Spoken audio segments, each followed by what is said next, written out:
Growing up, my childhood echoed with the subtle, yet brutal, message: I was different, unwanted. My siblings, on the other hand, were bathed in parental affection. This wasn't outright cruelty, but a chilling indifference.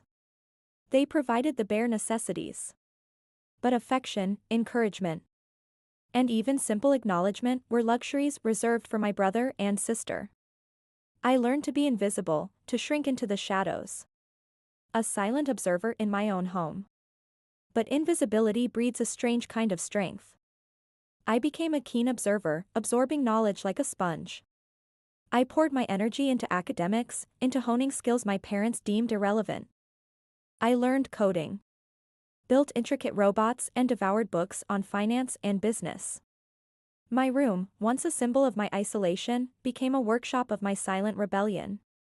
One day, the opportunity presented itself. My father's small construction business, the family's primary income, was on the verge of collapse.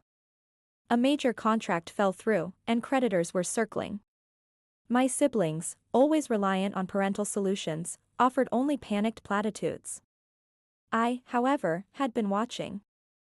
I'd seen the inefficiencies, the outdated accounting, the lack of digital presence. Quietly, I presented my father with a detailed plan, a streamlined digital system, a revamped marketing strategy, and a renegotiated payment plan with suppliers. I even offered to build a website, showcasing their past projects. He scoffed, initially. "What do you know about business?"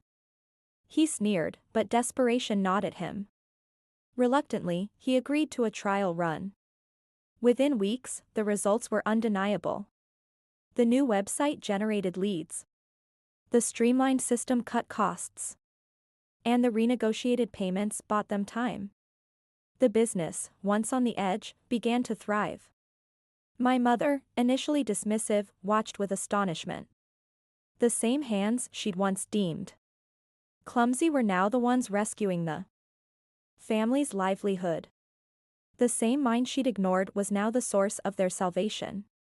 The change wasn't immediate, but it was profound. The dismissive glances softened, replaced by a flicker of respect. My siblings, used to being the center of attention, watched with a mix of envy and bewilderment. My father, a man of few words, finally looked at me. A genuine look of acknowledgement in his eyes.